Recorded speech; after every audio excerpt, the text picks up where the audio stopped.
Assalamualaikum. Please be seated. Thank you for attending to this meeting. Okay, last week I have assigned each of you to do a little bit of research about MFIS that has been using by Top Glove and what more companies? Spritzer. Okay. Before that, I want to give a little bit about the company. Okay. First, we go to the Top Glove. Okay. For the Top Glove, as we know, Top Glove Corporation Berhad are a rubber glove manufacturer.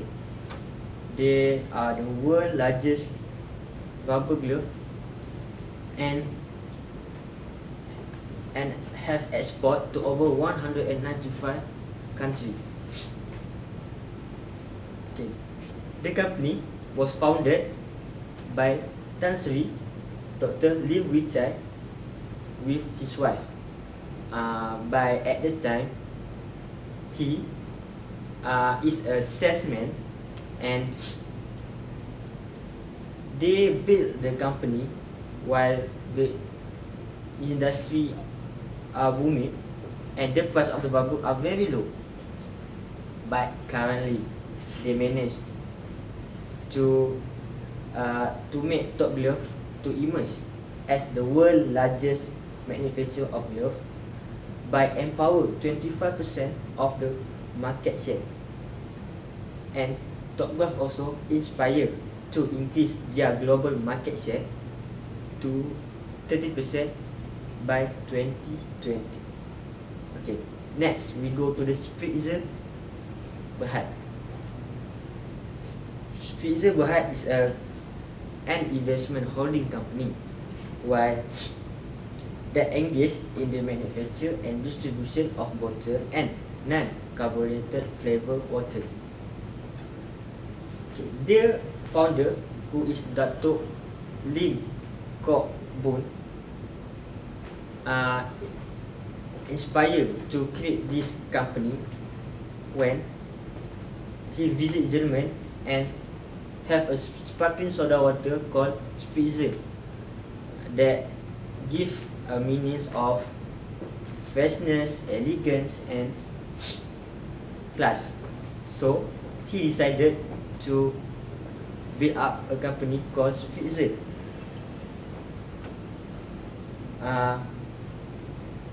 Okay. Spritzer also, similar with the Top Glove, are the market leader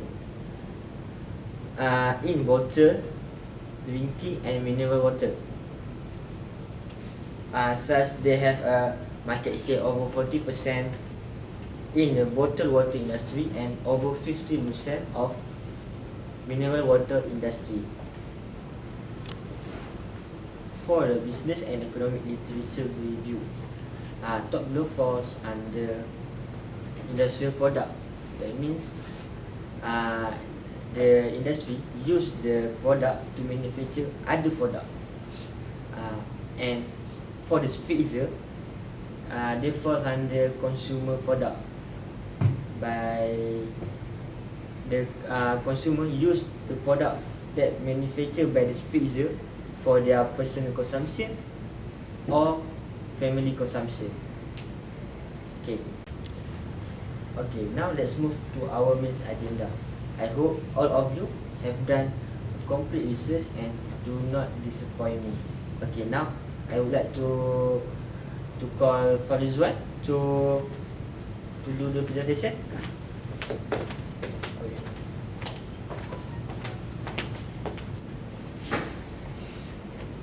Okay, thank you Mr. Tawawi, and Bismillahirrahmanirrahim. Assalamualaikum warahmatullahi wabarakatuh. I will proceed this presentation to explain about MFRS 2, both company, Top Glove and Spritzer.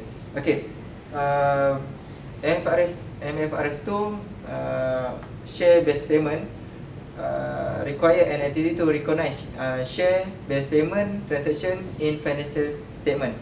Okay, for Top Glove company, they are approved by the shareholder at the extraordinary general meeting on 9 January 2018, while Spritzer approved at EGM at 24 November in 2011. Okay. The employee share option scheme or ESOS shall be in force for a period of 10 years from the date the receive approval for the Spritzer. The ESOS is in force for the period 5 years from the March 9 March 2012. Okay, the option price for each share in Top Glove shall be the 5-day weighted average market price of the underlying share. In Spritzer, the option price also same 5-day weighted average of the market price, and that discount of no more than 10%. Same goes to Top Glove. Okay. Next, for MFRF 15. The MFRF 15 is revenue from contract with customer. Okay. The revenue is recognized when the goods or service transferred on the customer at the transaction price. The core principle in MFRF 15 is entity should be recognized revenue which depict the transfer of promised goods and service to customer. Okay. Next,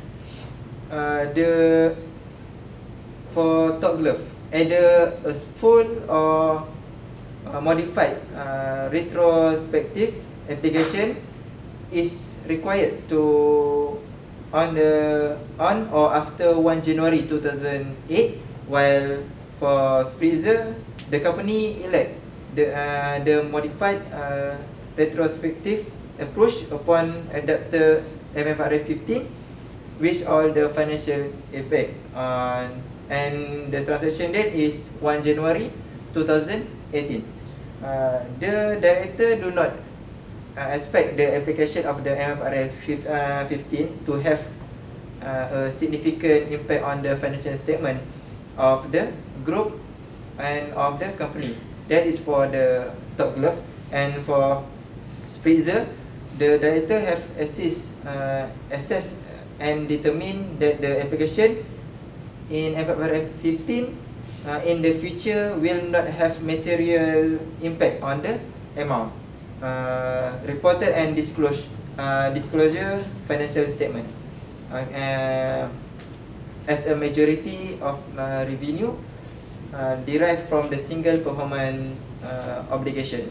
Okay, that's all for me, and I will proceed for next presenter. Thank you, Farizwan, for the presentation. Okay, now I will proceed with our MFRS 7, Financial Instrument Disclosure. Okay, definition of financial instrument disclosure is the disclosure of the financial instrument to an entity and the risk of the financial instruments. Okay, for Top Glove, the first risk is that market risk. Market risk is the changes of the market price of a financial instrument. Next, the risk is credit risk. Credit risk is primarily from trade and other receivable for other financial assets, including debt securities, money market funds, investment, cash and bank balance, and derivative. The group and the company minimize credit risk by dealing exclusively with the high credit rating counterparties. The group trades only with recognized creditworthy third parties. Next is liquidity risk. Liquidity risk is the group's and the company exposure to liquidity risk arise primarily from mismatch of the maturities of financial assets and liabilities. Next risk is the interest rate risk. Interest rate risk is the exposure to interest rate arise primarily from its loan and borrowings. Next is market price risk. Market price risk is the group manage the market price risk through diversification and the placing limits on individual and total investment securities. Reports on the investment portfolio are submitted to group senior management on a regular basis. The board of directors reviews and approves all investment decisions. Any investment differing from criteria established will require the investment committee approval. At reporting date, the exposure is at fair value, disclosed to the notes.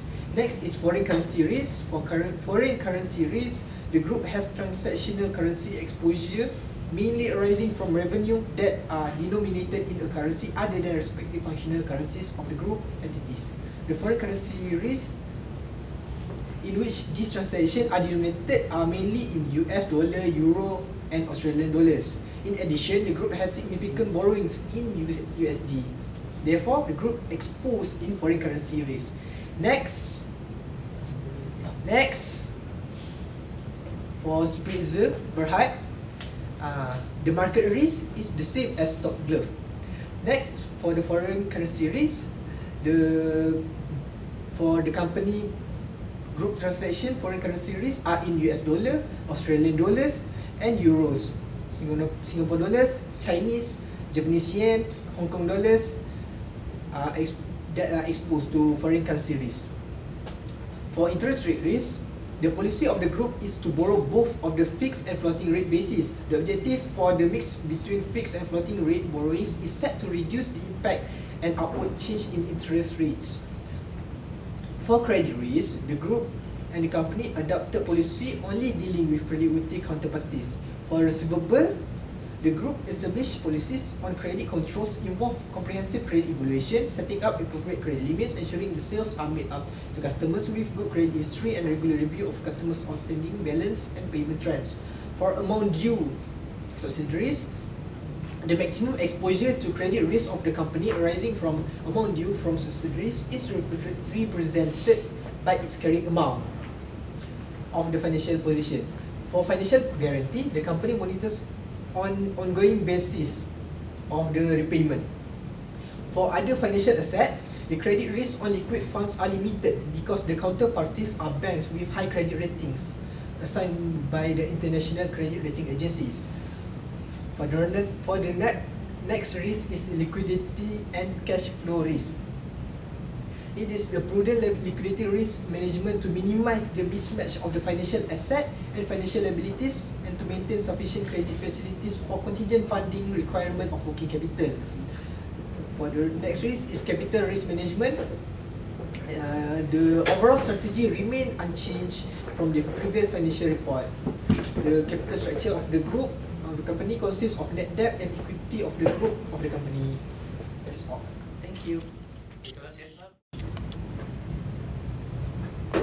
Okay, thank you Encik Arif for previous presentation. Now I will continue for the MFRS 9 financial instrument that has been adopted by Top Glove Corporation Berhad and Spritzer Bhd. Okay, first for Top Glove, MFRS 9 is effective for annual periods beginning on or after 1st January 2018 with early application method. During the financial year ended 31st August 2018, the group and the company perform a detailed impact assessment of all three aspects of MFRS 9. The assessment are based on present available information and may be subjected to changes arising from further reasonable and supportable information being made available to the group and the company in the financial year ending 31st August 2019 and when the group and the company adopt MFRS 9. Okay, first for the financial asset. At initial recognition and measurement, financial assets are classified at fair value through profit or loss such as loans and receivable, held to maturity investment, available for sale financial assets, or as derivatives designated hedging instrument in an effective hedge. In the case not recorded at the fair value through profit or loss, it is recognized initially at fair value plus transaction costs that are attributable to the acquisition of the financial assets. For subsequent measurement, the measurement are divided into 4 categories, which are: first, financial assets at fair value through profit or loss. Financial assets at fair value through profit or loss are carried in the statement of financial position at the fair value, with changes in the fair value recognized in finance income or finance cost in the profit or loss. Second, loans and receivable. It is measured at amortized cost during the effective interest rate method, less impairment. Amortized cost is calculated by taking into account any discount or premium on acquisition and fees or costs that are as integral of the part of effective interest rate. The effective interest rate amortization is included in the finance income in the profit or loss. Third, held to maturity investment. The group and the company did not have any held to maturity investment during the financial year ended 31st August 2017 and 2018. Lastly, available for sale financial assets. Financial assets are subsequently measured at the fair value with unrealized gains or losses recognized in other comprehensive income and credited in the fair value adjustment reserve. Okay, for the second company, Spritzer Bhd, financial instruments are recognized in statements of profit financial position when and only when the group and the company become a party to the contractual provision of the financial instrument, where the purchase or sale of the financial asset is under a contract whose term required delivery of the financial asset within the time frame established by the market concern. Such financial assets are recognized and derecognized on the trade date. Financial instruments are initially measured at the fair value plus transaction cost, except for those financial assets and financial liabilities classified at the fair value through profit or loss, which are initially measured at the fair value. For subsequent measurement, which divided into first financial asset at fair value through profit or loss, it is classified at the fair value through profit or loss when either the financial asset is held for trading or it is designated as at fair value through profit or loss. Second, available for sale financial asset. It is measured at fair value at the end of the reporting period. Gains or losses arising from changes in fair value are recognized in other comprehensive income and accumulated in the investment revaluation reserve. Third, loans and receivable. It is measured at amortized cost using the effective interest rate method less any impairment.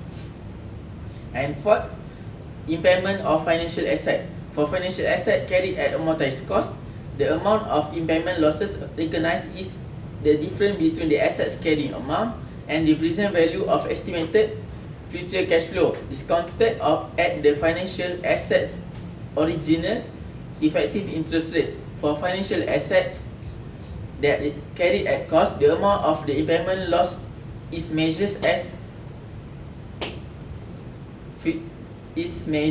the difference between the assets carrying amount and the present value of the estimated future cash flow discounted and at the current market rate of return for a similar financial asset. Okay, next for MFRS 119, employee benefits. For both company, Top Glove and Spritzer has adopted the same principle, which is short-term benefits.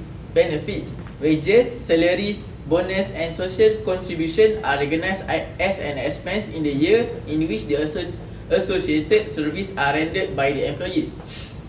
Short-term accumulating compensated absence such as paid annual leave are recognized when services are rendered by employees that increase their entitlement to future compensated absence.